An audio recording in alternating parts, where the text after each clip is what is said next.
Welcome to Setting the Record Queer, a podcast where queer people talk about the pursuits and communities they love. This is Rewriting the Record. My name's Kaylee, my pronouns are she, her, and I'm one of your hosts. My name's Alexis, my pronouns are it, its, and she, her, and I am your other two hosts.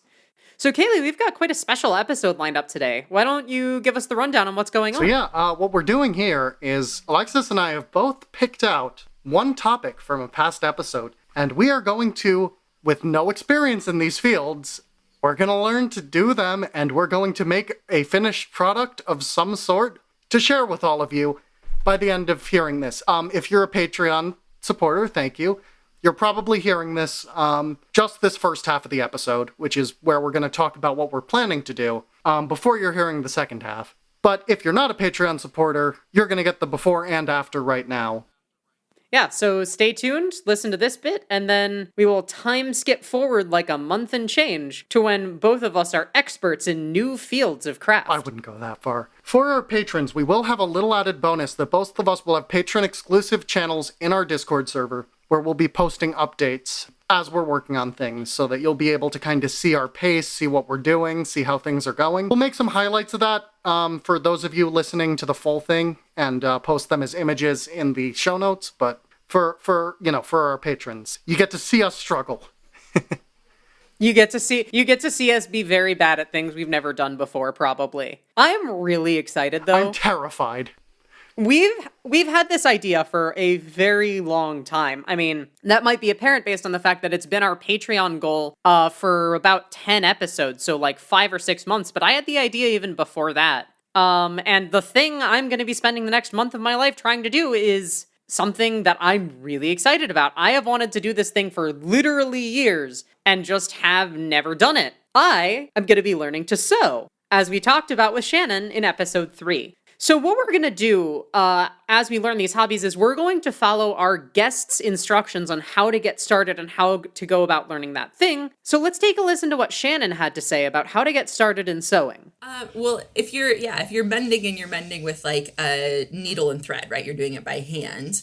You can certainly make a whole garment that way. It might take you a little while, but you can definitely do it. But if you are interested in like really diving into it and being like, yes, I want to make clothes that go on my body and won't fall apart once they're on my body, I think you jump in and you learn how the heck to sew a straight stitch on your machine. And once you have that down, you can do so much.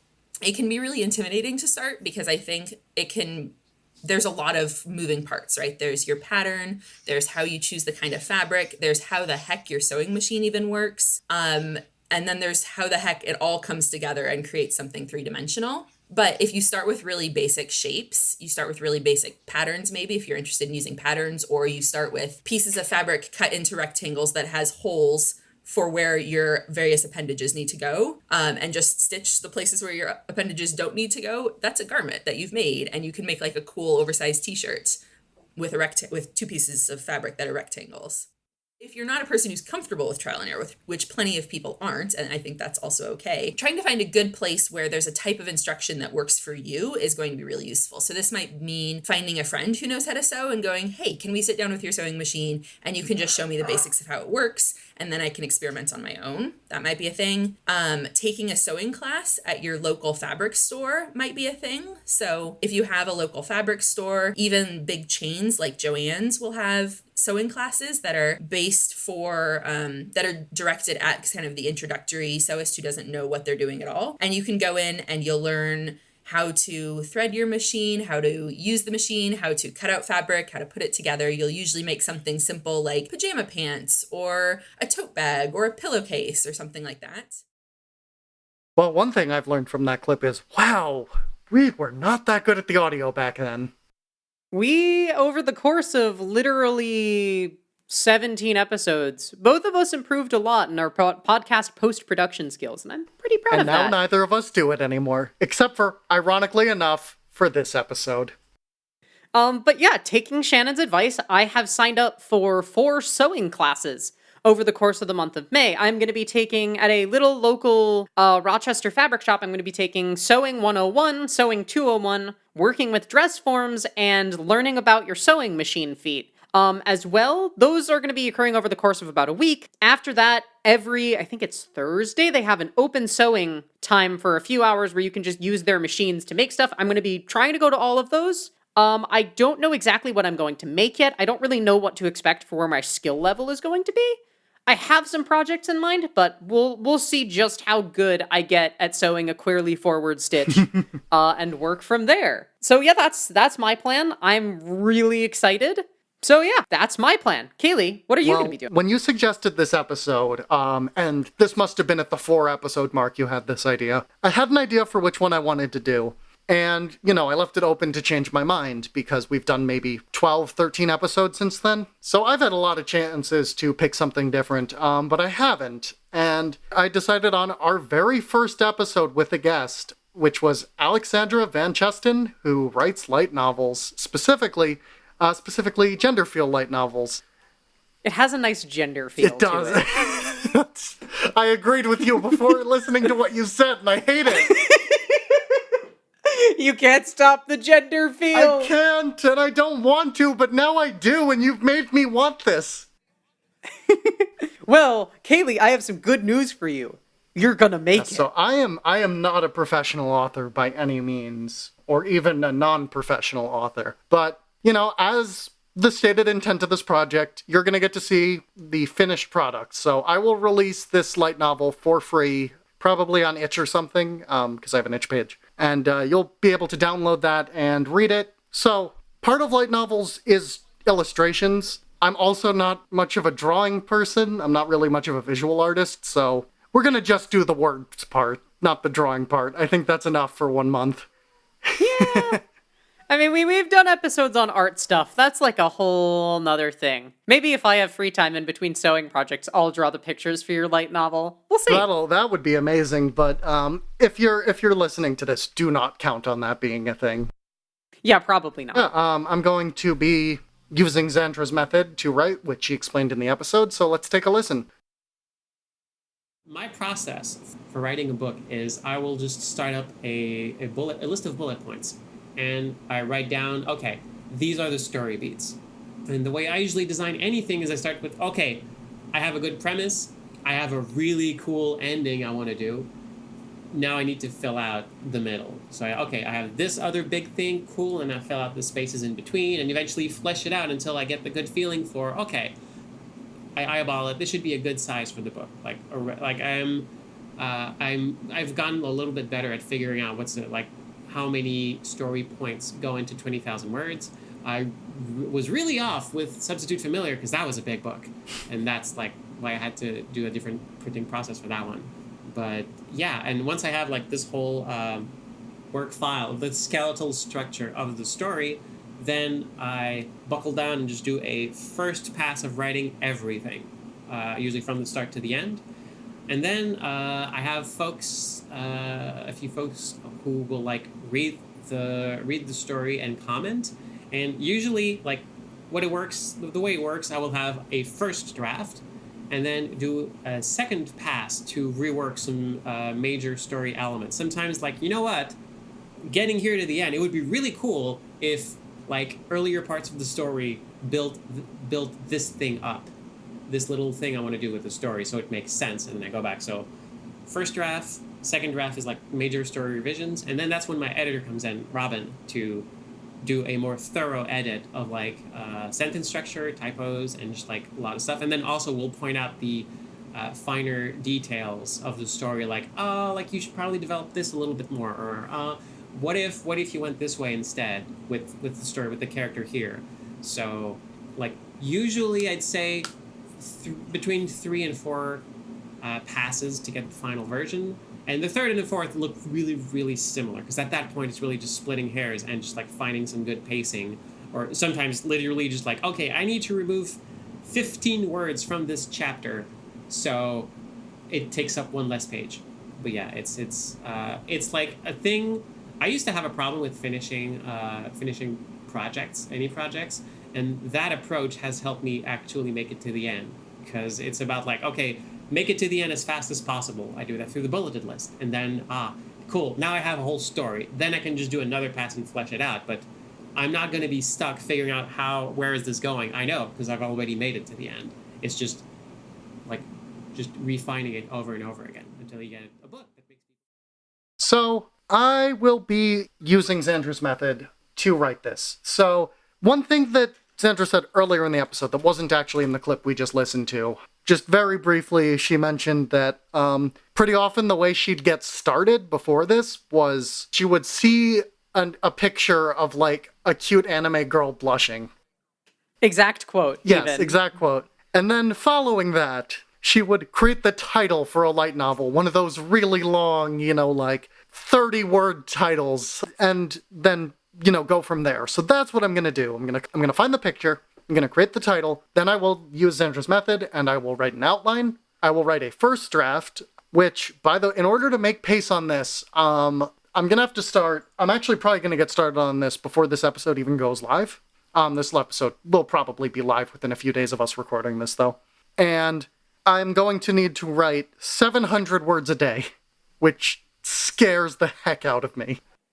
And this is why we waited until after we could afford paying an editor to do this episode. Oh, yes. Because we're committing a lot of time to this If I were project. editing, I would not be able to find the hours in the day to do this, flat out.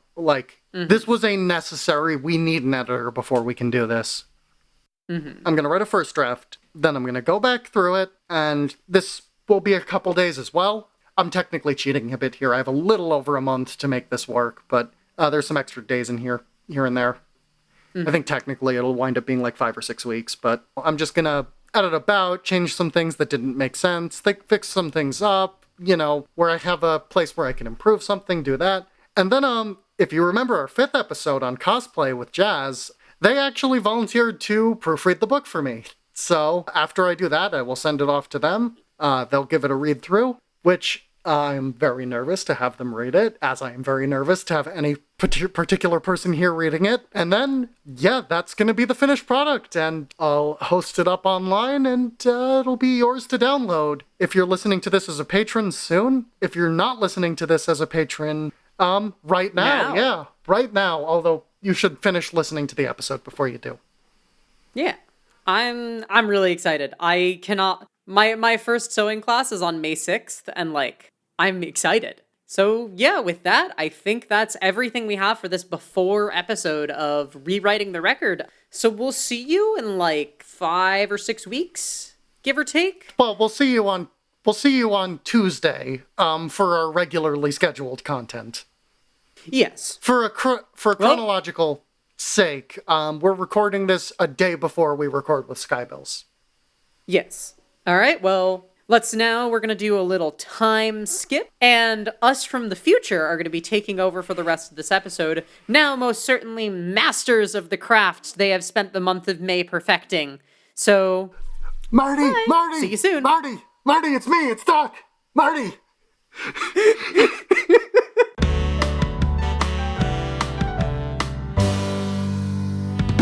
Doc! I hate you. Doc! She's been practicing this for a month, and it's still not funny. Doc, I'm in the future! It's June, Doc! Happy Pride, Doc!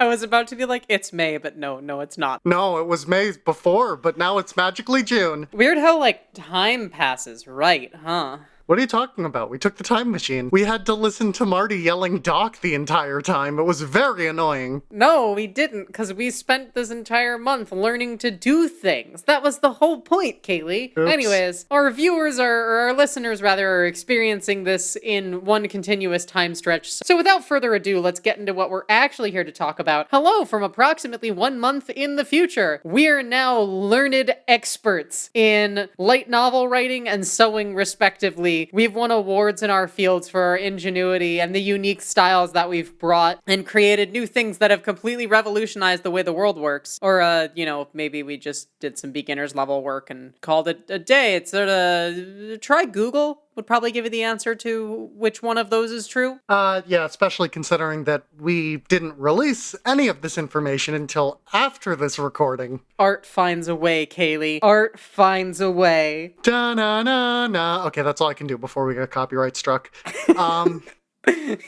So, Alexis, how did your month of sewing go? It was really fun. So yeah, as promised, I did 4 sewing lessons. As well, I went to 2 open sewing times. They do open sewing on Thursdays. Or 3 actually, because I went on Thursday and then on Saturday, which is family sewing time, but you're also allowed to just go as open sewing. Don't tell anyone. That's just you and me's secret, Kaylee. And I guess anyone else who's listening to this. But yeah, I had an absolutely wonderful time going to Sew Green in Rochester, a little corner sewing shop. I was walking in for the first time. I didn't really know what to expect, and I mean, I guess I just walked in and there was fabric everywhere, and there was a table like covered in sewing machines, and there were there was a big rack that had nothing but different colored buttons and drawers full of different supplies. And I quickly learned during my first lesson that it was a really comfy environment, honestly. I quickly found myself really, really comfortable at Sew Green, which I think was a good thing. And I'll expand more on that in a little bit. The other, I think, general highlight before I get into what I did in each of my sewing lessons, the lady who taught the lessons, her name is Georgia, and she is one of the nicest human beings I've ever had the pleasure of working with. She was absolutely wonderful. I was real scared that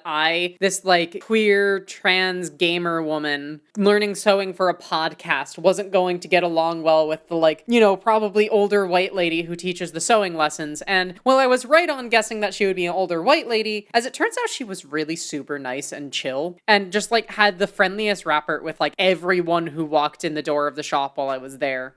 Rapport. Rapport. Oh, we have talked about this on the podcast before, haven't we? Just say it again. I don't know what. No. Okay. Don't care. Okay. This is all staying in then. Yeah, Georgia was absolutely wonderful, and she was super accommodating for my extremely useless lesbian self. I was really slow to pick things up. I had no experience with any of this stuff going in, right down to you need to iron out your fabric before you sew it, or else it won't be right because it's wrinkly. I've never used a fabric iron before. This is a little embarrassing, not gonna lie, but we got through it. I learned how to use an iron. You take it and you put it on the thing and you rub it back and forth, and then it gets unwrinkle. But I wasn't there to take ironing lessons. I was there to learn to sew.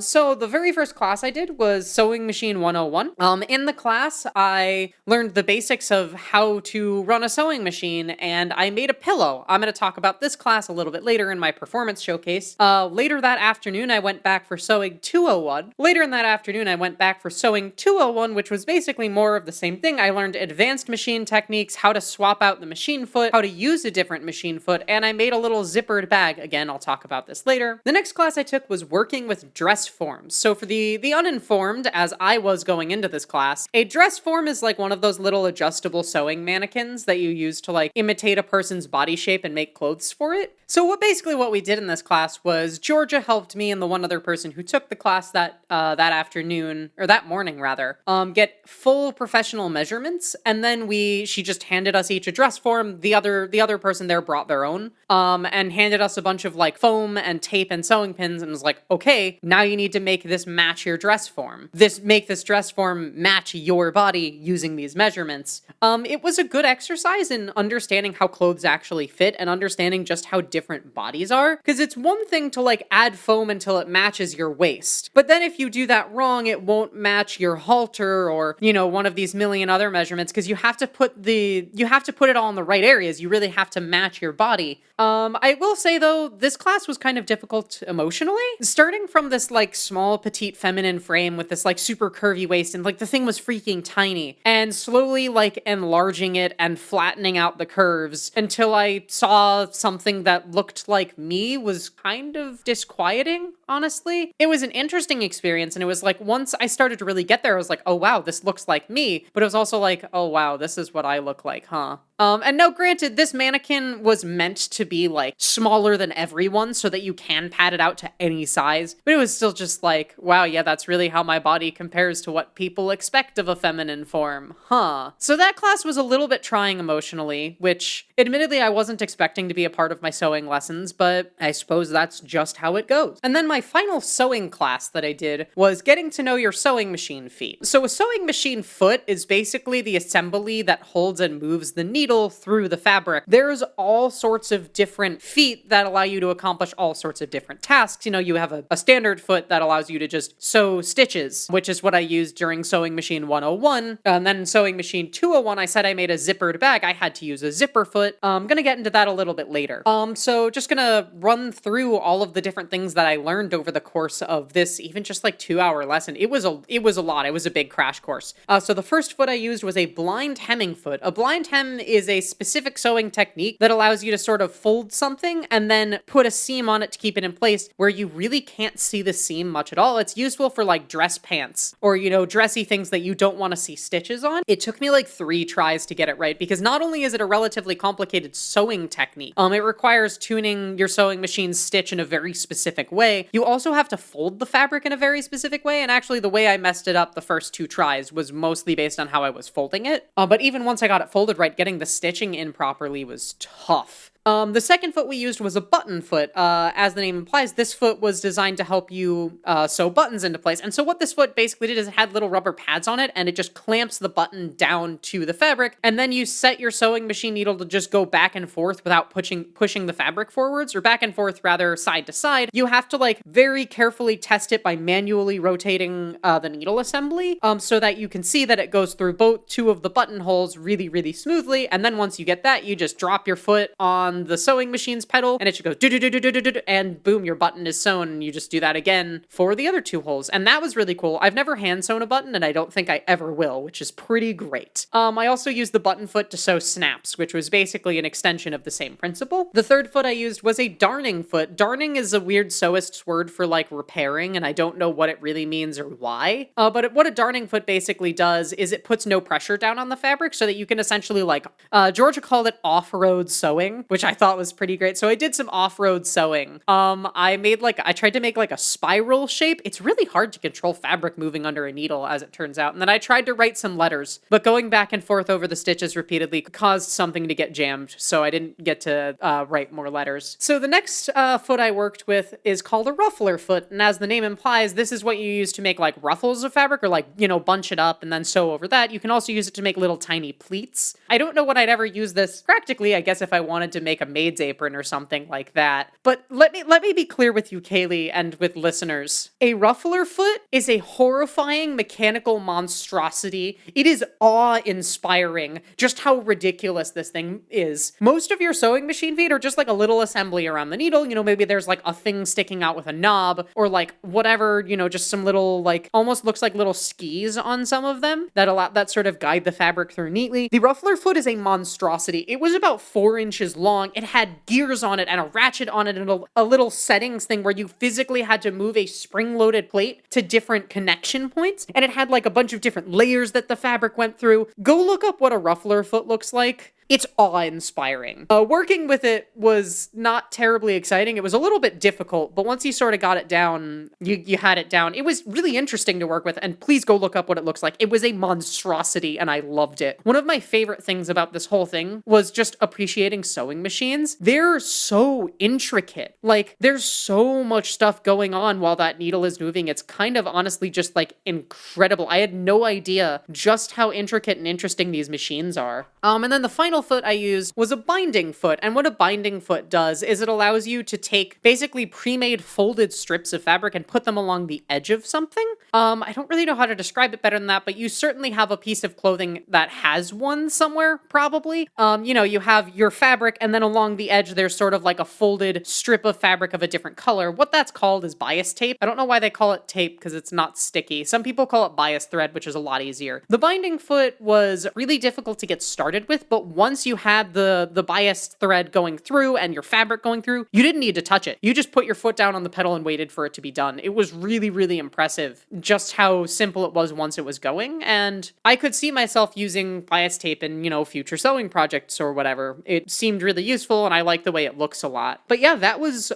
my 4 sewing lessons. In addition to those, I went to 3 open sewings, and I'll talk about the projects I worked on a little bit later. Kaylee, you went about this fairly differently than me, quickly, since, you didn't have to schedule classes or anything. So why don't you tell us about how you went about writing your light novel? So, like I said I was going to do, I started by going through those Twitter anime bots that post a picture of an anime girl once an hour or something. And this turned into like a very comfortable hour or two of me looking for the right picture for what I wanted to write, at least the right emotion for what I wanted to write, because I had no idea what I was going to write at the time. So I eventually found one. It was apparently based on a manga called New Game, which is about like a bunch of women game devs. It's supposed to be really good. I wouldn't know. I've never read it. But anyway, the picture that I picked will be linked in the show notes. And so the picture involved two girls standing like at a subway station, looking at their phones. I think one was excited and one was confused. And the title I landed on, which I will say exactly one time this episode, because it's like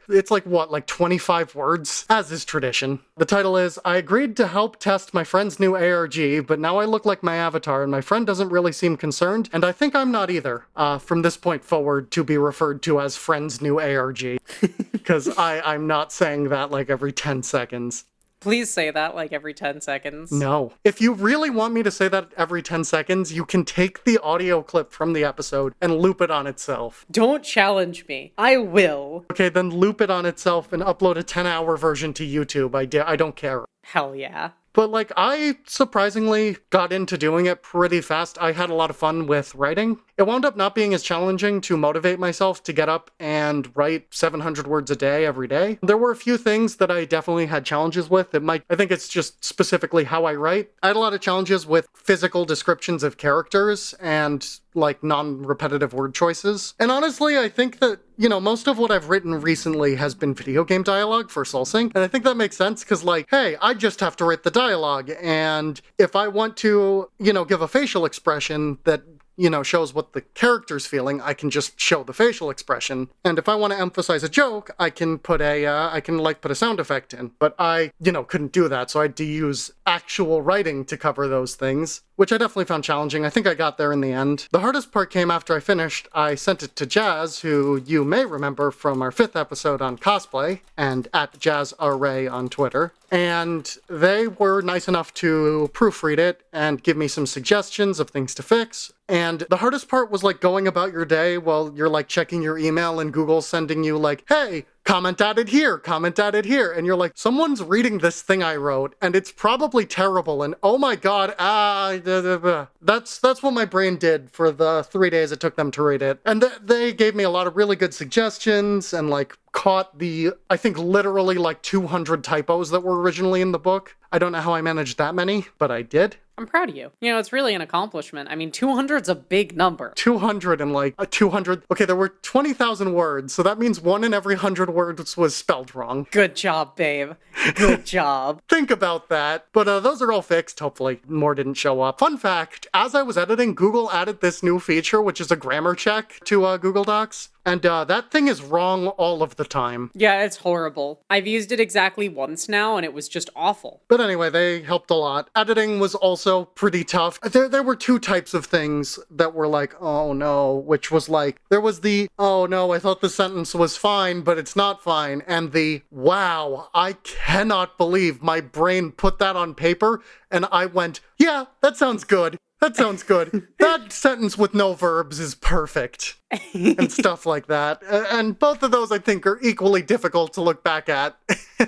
I think they left like something like 300-ish suggestions on things to fix. And I think I took about like 98% of those. And yeah, now I can say that I've written a novel, which is a weird thing to be able to say. You're a novelist. That's a thing you can say. And once you put it on HIO, you could say you're published. I don't think that how that works. I'm self-published. I would know. That's how it works, obviously. Just in case you had forgotten, you can go read that right now. But let's talk a bit now about the community. So, Alexis, how was your So Green community? So, like I said earlier, So Green was really, really comfy, and I highly encourage anyone near Rochester, if you're looking for a place to buy fabric or take sewing lessons, go to So Green. It was a nice place. I met a lot of the shops, like the people who worked there, as well as some of the regulars, and all of them were really, really nice. I never had any issues,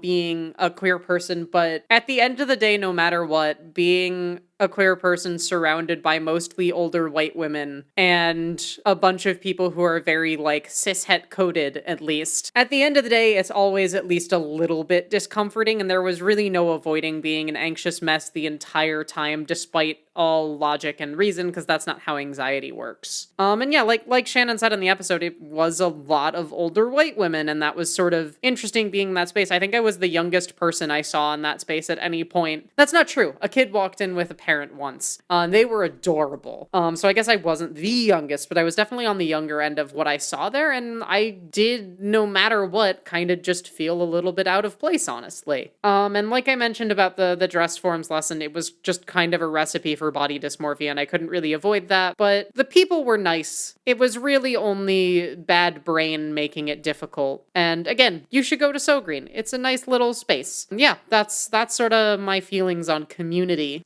throughout my project, since I got a decent chance to be exposed to it. Kaylee, I don't think you really had much of a community opportunity during your project. No, much like the great J.D. Salinger, I'm a crotchety old hermit. And you know what? I bet after reading my light novel, you will say, wow, you're just as good of a writer as J.D. Salinger, author of The Catcher in the Rye. You didn't even know the title of The Catcher in the Rye. Kaylee first put it in the show notes as The Catcher and the Rye, and I had to fix that. I've also never read it, though, so, like... I didn't say I've never read it. I have never read it, but I didn't say I haven't. So, I was posting daily updates to a Discord channel.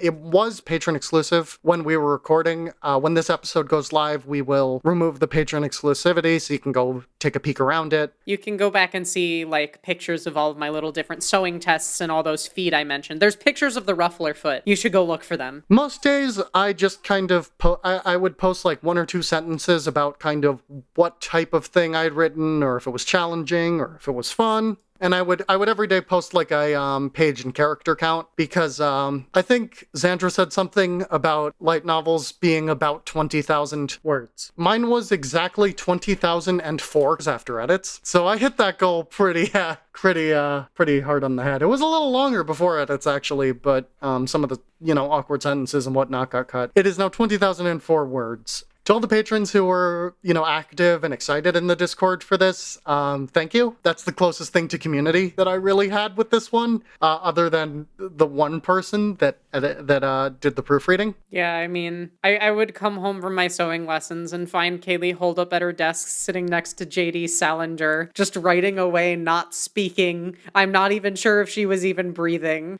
I don't know how J.D. Salinger got into my house. This just BoJack Horseman, where it turns out J.D. Salinger isn't dead, and he's like hiding because he's so reclusive, and they get him to be on it, and they get him to write a TV show, and the TV show he decides to write is Hollywood Stars and Celebrities. What do they know? Do they know things? Let's find out. I don't know. I haven't seen that show. So let's get into our famous segment, the Performance Showcase. Woo! So Alexis, you have a soft pillow, a zippered bag, and a tank top. Yeah, I made some things. So let's start with the pillow. How did you make this pillow? All right, yeah, so in my very first sewing class, Sewing Machine 101, I made a pillow. It's a foot on each side, and it's got stuffing in it, and it's pretty soft. I made it, and then I went home, and then I walked upstairs, and I just threw it at Kaylee, and I looked at her, and I said, I made this. Kaylee, you got hit in the face with that pillow. How soft was it? It was very soft, and it was very cute how excited you were. I was very excited. It was cool to have, made something with my own hands, But, so, let's kind of talk about what I did through this lesson. So the very first thing I did was I had to get to know my sewing machine. So Georgia, in all of her truly bottomless patience, showed me very, very slowly and precisely how the sewing machine works, how the thread fed through it. Because one thing about sewing machines that I didn't realize is that they actually work with 2 threads at once. There's the thread that's going through the needle, and there's a little spool of thread under the machine that you don't normally see. And what the needle does is it sort of takes those and ties them together repeatedly, sort of. And Georgia showed me how to set all of that up. And then so my very first task was I had to string up the sewing machine myself. This was really hard. It was really confusing. There were a lot of little points that the thread had to go through to get where it needed to go. Eventually I got it. And then I started sewing and I forgot to put the presser foot down. And then I did that like 2 or 3 more times. It sort of became Georgia and I's little in-joke of, Alexis, remember to put the presser foot down. The presser foot is just a little thing that pushes the sewing machine foot that we talked about earlier onto the fabric so that it stays in place. So yeah, I would always forget to put that down. Also, during the course of this project, I learned how to hand sew because I hand sewed the pillow closed after stuffing it. This was pretty challenging, actually. The needlework was pretty intricate. I much preferred machine sewing. I will tell you that much. But yeah, once with those tools at my disposal, I made a pillow. You can see a picture of it. I'm laying on it in my car. It's very soft and comfy. So what I basically had to do was cut 2 little squares of fabric. Cutting them I had to learn to cut fabric well. And then I had to basically sew the edges very slowly, very carefully, after using pins to like put the fabric pieces together. Then I had to like cut the corners, and then I had to take the whole thing and flip it inside out. One thing that I had to learn to do over the course of these sewing projects was sort of learn to take something 2D, or learn to take something 3D rather, turn it 2D, and figure out how I can do it backwards so that the seams stay on the inside. So I made this pillow, and then what I had to do was flip the whole thing inside out, and then getting the corners to stick out in particular was pretty tough. Then I filled the whole thing with stuffing, and then I hand sewed it closed, and bam, that was a pillow. And I was pretty proud of that. I had a lot of fun. I was really looking forward to working with a sewing machine again, and good for me, project number 2 was literally that afternoon when I took Sewing Machine 201. And in this class, basically the idea was you were going to work with something a little bit more advanced, make some more precise sewing, and see how far you can get. So for this class, I made a little bag that had a zipper. And so the big thing for this class was I had to learn to change the sewing machine foot. This is a skill that would come in handy later for that sewing machine feet class, and use a zipper foot. What a zipper foot basically is it's specially designed to be really narrow so that you can get the zipper up really, really close to it. And it's really good for those sort of like narrow, tight situations, which was a big part of Sewing Machine 201. So what I made was a little bag with a zipper on it. It was lined on the inside, so that is there's like another like sort of bag of fabric on the inside that is separate from the bag on the outside. As well, both sides of the bag, both on the inside and outside, were different fabrics. So I chose 2 separate fabrics that complemented each other. I'm really happy with how the combination turned out. And then I picked this like bright pink zipper that completely clashed in a really great way. And I don't know, I thought it turned out really, really well. So yeah, I had to sew some really, really tight corners, getting around this zipper foot, sewing like these 4 layers of fabric together and again, this was sort of an exercise in how can I visualize this turning into something 3D. And then eventually, yeah, I put it all together thanks to a lot of guidance from Georgia, who had to help me really understand how to put it all together, because I could not have done that on my own. And then the third thing I made was I set out to make like a t-shirt, and I ended up kind of making a tank top, because unfortunately I didn't get to finish this project. I sort of, on the last time I went to open sewing, I just got so stricken with anxiety that I had to leave. And after just leaving once, it became even harder for me to go back, and unfortunately I didn't. And I didn't get to finish this project to the degree I wanted to, but in essence I made a tank top. So this was a project I chose myself, and frankly I had no idea what I was getting myself into. I was like, okay, I'll take a pattern, like Shannon said, and make a thing out of it. As it turns out, I think the pattern I chose was really hard to work with. But again, I have no point of reference, so I have no idea. So the first thing I had to do was work with this pattern. What a pattern basically is it's you print out a bunch of pieces of paper and cut them out and tape them all together, and it basically gives you a template to cut the fabric with. This was hard to do. You have to line it up really, really precisely, or your fabric's going to be off. And then you have to figure out how to make manual adjustments to it based on those measurements that I took during the dress forms class, which I had with me and were pretty gosh darn useful. They helped me size out the pattern really, really nicely. Then cutting, I had to cut fabric, which was the next step. Actually, that's not true. That's step 3. Step 2, I had to pick a fabric. So this was the first project that I really had to be more intentional about what fabric I picked with. So this was supposed to be like, a lightweight, stretchy tank top. So I had to pick something that was like lightweight, stretchy. And I ended up finding this really pretty fabric that you can see in the pictures that was just like had this nice striped pattern. And then taking it, I had to figure out how to line it up, because I wanted to make sure that the stretchiness goes horizontally, because that's how clothes fit. you want the stretch to be horizontal, not vertical. Because it turns out there's like 3 different ways to stretch fabric, was something I learned, and you want to be very careful about which ways you put in what direction to get certain results. I then cut the fabric, which was pretty hard to do, and then sort of the final boss of my sewing lessons, as it ended up being because I didn't get to pursue the project further, I had to work with a machine called a serger. If the name sounds scary to you, that's because you have common sense. What a serger is it is a very special, specific kind of sewing machine. It has 2 needles and uses 3 or 4 full spools of thread. And in addition to sewing the fabric together at these needle points, it also cuts the fabric cleanly. So what it does is it creates this really, really sturdy stitch and then cuts the fabric right along the stitch perfectly so that you get something really, really, really clean. Working with a serger is really hard and also really stressful. I ended up actually using a serger that had a broken cutter, which honestly made it a little bit easier. I was able to just line it up along the edges that I cut and I didn't have to stress out about what if I,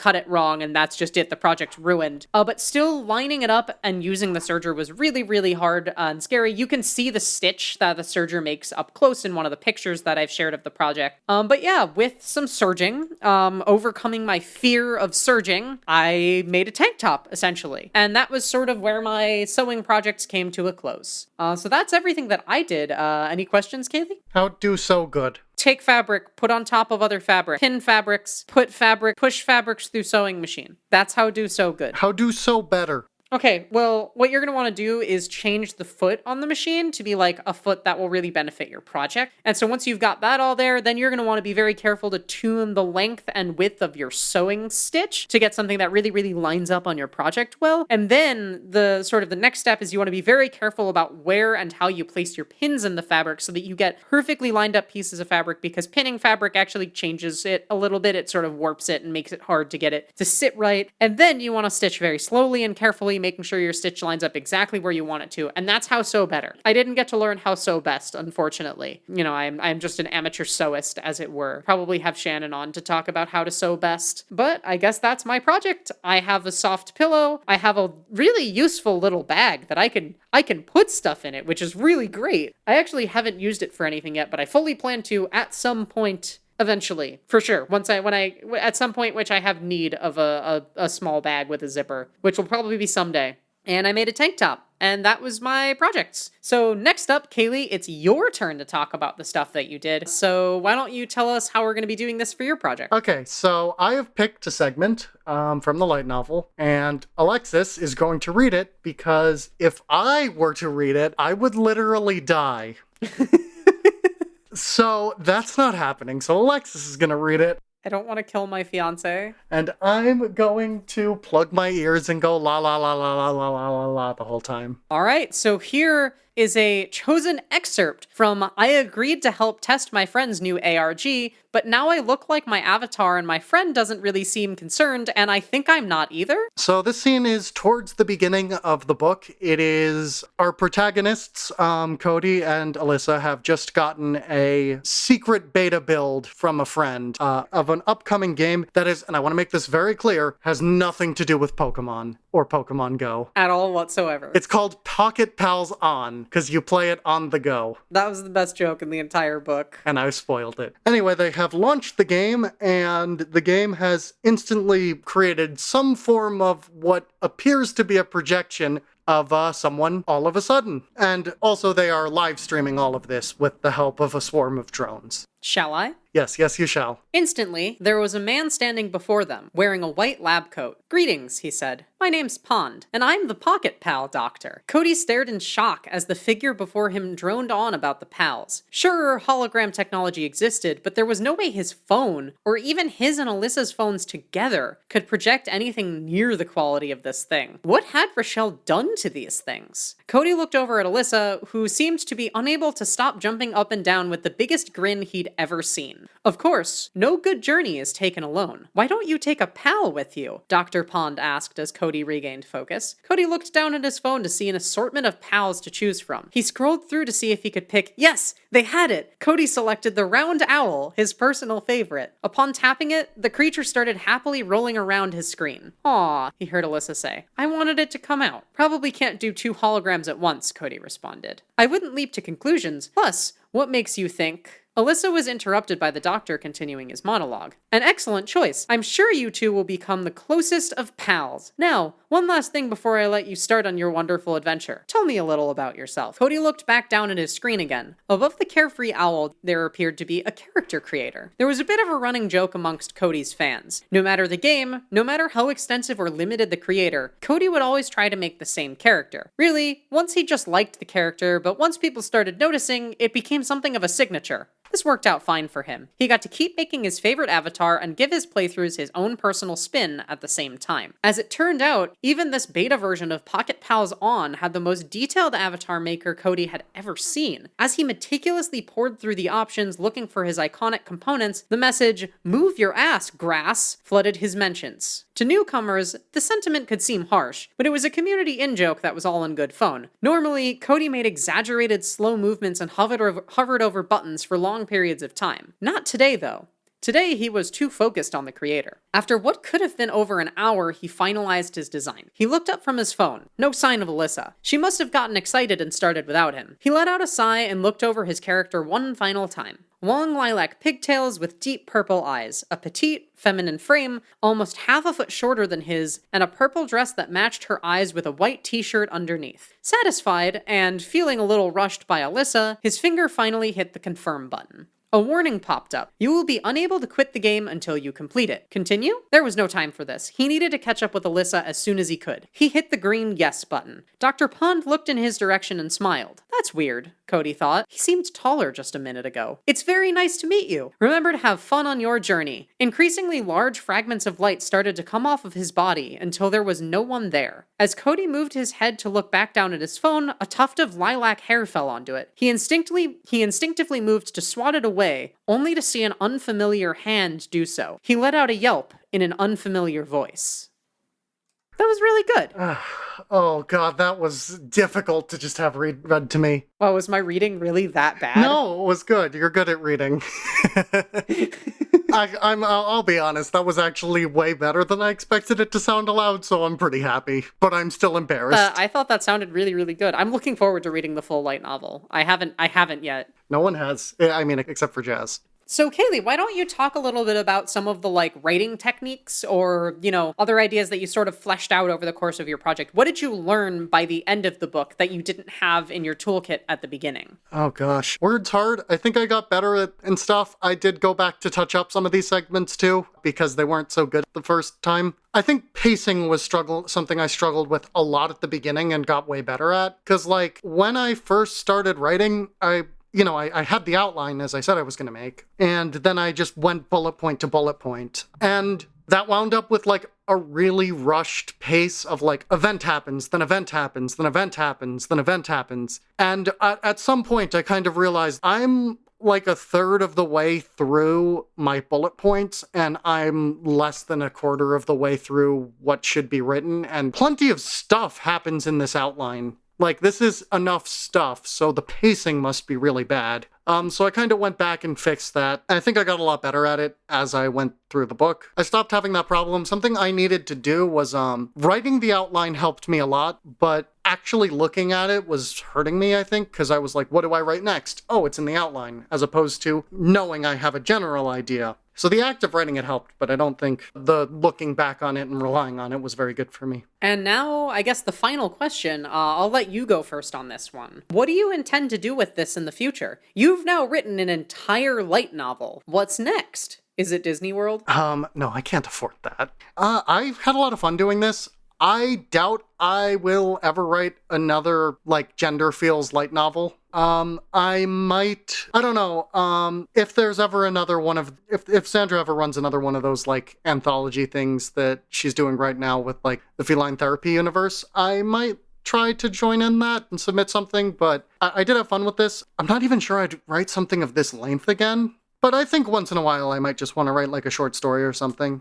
Especially because I think it helps me with story crafting, which is a skill that I, even if I'm not an author, still use in my game development work and in my just tabletop games, because I usually DM. Well, how about you? What do you intend to do with your sewing knowledge? I'm not sure, honestly. I would like to continue pursuing sewing. I'm not really satisfied with where I left off, but I don't know how to keep going forward. I don't think going to public open sewing and lessons is really a practical way for me, a person with a lot of anxiety who is outwardly and aggressively queer. I don't think that's a good way for me to go about learning to sew. I don't think it's a safe or comfortable way for me to go about learning to sew, but I'm also not willing to buy a sewing machine and all of the supplies that I'd need to do sewing at home just for a chance to do it in peace and quiet. So I don't know if I can work out a way to continue sewing that works for me. I would really like to continue pursuing it. I would like to craft my own costumes and stuff like that. It's something I've always wanted to do, but I don't know. We'll see. If an opportunity presents itself that I might get a chance to pursue sewing further, I would certainly take it. For now, though, I can't say that there's a ton more sewing in my future with certainty. All right, I think that about wraps up rewriting the record, but we do have a little announcement. Now, this is something we've been thinking about, but we wanted to make sure that rewriting the record went well before we decided on this. Next year, around the same time, we will be doing Rewriting the Record 2. We're going to make this a yearly thing. Once a year, we will go back, look at our things, and pick up one of the hobbies that we haven't done before, and give it a go. Yeah, look forward to next year where Kaylee and I become professional mariachis. What else have we talked about on the podcast recently? Become video game animators, or maybe go all the way back and write Twitter threads about old technology, which is something I already do anyways, honestly. Yeah, we won't cut it off at just the year. We'll give ourselves the whole backlog. Certain episodes are a little harder than others to do in practicality, after all. Well, I do have one more question for you, Kaylee. Did you have fun? I did. I had a lot of fun. Me too. Despite everything, I really enjoyed learning to sew, and I think it was a very rewarding experience. So, that just about brings our thing here to a close. First, we want to offer some shoutouts to the guests from the episodes that we based our work this month on. So, Xandra from episode 1, who talked about light noveling, you can find her on Twitter at XandraVandra. Go follow her for all sorts of light novel shenanigans and all sorts of other things, and things that will make you feel very good about yourself, because she's a sweet and wonderful person, and I like her a lot. As well, Shannon, aka Rare Device from episode 3, who you can find on Instagram as So Queer, S-E-W queer. You can see the whole So Queer community thing, which was something I sort of looked to for inspiration during my projects. Thank you, Xandra. Thank you, Shannon. Thank you to all of the guests that we've ever had. Who knows what Kaylee and I will be trying next year? We'll find out. Again, if you're in Rochester and looking for a place to buy fabric or a sewing machine or just want to go sew somewhere, go to Sew Green. It was really nice. Tell Georgia that Alexis says hi, and also that she's sorry that she's an anxious wreck. Or maybe don't. I don't know. That one's up to you. And remember to give a download to my friend's ARG. It's free, so you have nothing to lose. You'll find a link to that in the show notes. Go download it, go read it. It's going to be a good time. I'm very excited to read the whole thing after just seeing some snippets here and there. If you enjoy this podcast, maybe consider supporting us on Patreon at patreon.com/settingtherecordqueer. Our patrons can get early guest reveals, access to a special Discord channel, high quality or early episode releases, and even special thanks on the podcast. We'd like to offer our thanks to our $25 patrons, Kadeho, who you can find on Twitter as @CallMeCadejo, American Choir Boy, who you can find on Twitch as American Choir Boy, and Violet Moon, who you can find on Twitter as @ViTheMoon. That's @VI_the_Moon. Otherwise, if you like this podcast, subscribe on your podcast platform, leave a review, tell a friend, or talk about us on your social media. If you'd like to talk about us or get in contact with us, you can do so on our Twitter at STRQueercast, via email settingtherecordqueer@gmail.com, or in our Setting the Record Queer community Discord, where you can hang out with us hosts, other Setting the Record Queer listeners, and even some of STRQ's guests who have decided to grace us with their presence at bit.ly/STRQcord in all lowercase. While you're there, ask questions for us or for our guests, send feedback. Maybe you have a good idea for who or what could be on this podcast, or think you should be on this podcast. Let us know. The logo for this podcast was drawn by Cubotic. That's at QBTIC on Twitter, or Cobot, QOBOT.tumblr.com. The theme music and mixing and mastering for this episode was done by Thrill Me Music. You can find more information about her work at thrillmemusic.squarespace.com. This episode was edited by Kaylee as well. Great job, Kaylee. Thanks for making us sound not bad. Kaylee, where can our listeners find you and all of your light noveling expertise? Okay, you can find me on Twitter at Witcheshex, that's WITCHS Heck, and you can find me on Itch and Twitch, Itch and Twitch. as Witches Hex with an underscore between Witches and Hex. That will have the light novel, as you asked for, and eventually SoulSync. You can also find SoulSync at SoulSync Game. That's SOULSYNC Game on Twitter. And you can find me, I actually have breaking news here. I changed my Twitter handle after 4 years. It's actually wrong for last week's episode because I changed it before that was released. Yeah, you can now find me on Twitter as at DoubleGearSYS, as in Double Gear System on Twitter. Thank you all so much for listening to Rewriting the Record 1, because again, we're going to be doing this more. Look forward to that next year, and look forward next week to episode 21 about mariachi. Thank you so much for listening, and we'll see you in a week. Bye!